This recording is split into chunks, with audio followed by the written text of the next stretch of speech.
Here's some quick flicks reviews of movies you probably haven't seen. Most movies that are labeled based on a true story tend to take that label on as a gimmick to pique the viewer's interest. But in the case of The Roofman, the movie managed to balance entertainment with the real-life events that took place in the early 2000s. By the way, I encourage you to look up the story, it's pretty interesting. Channing Tatum seems to be an instant draw in any movie he's in, and I thought his performance in the lead role helped to carry the film. It was also nice seeing Kirsten Dunst. I can't really remember the last time I watched a movie with her playing a major role.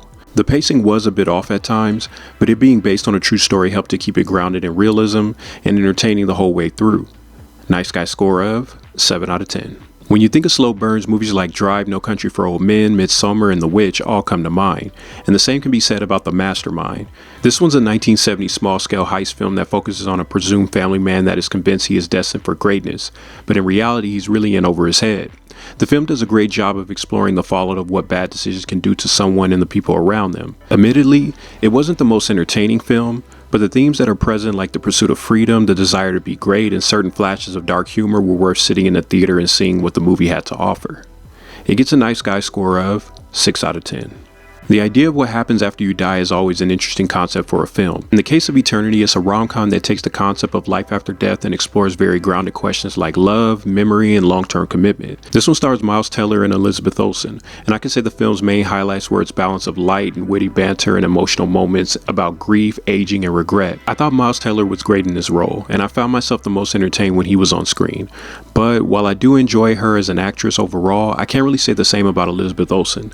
Most of that had to do with the way her character was written. Without giving away any spoilers, when the characters die, there is a rule that is established in the afterlife that applies to everyone, and it's mentioned multiple times that it shouldn't be broken for any reason. In the climax of the film, Olsen's character is faced with a decision that leads her to breaking that rule, but for the sake of plot, she gets away with it, no repercussions. I thought the storytelling in that moment was really lazy and inconsistent. The movie was building up to this point, and all of a sudden the same rules that were established just don't apply. That one detail left me a bit uninterested. While the movie was entertaining at times, I gotta give it a Nice Guy score of 5 out of 10. I think the last decent Predator movie was 2010's Predators. That one did have its flaws, but it was definitely more entertaining than Predator Badlands.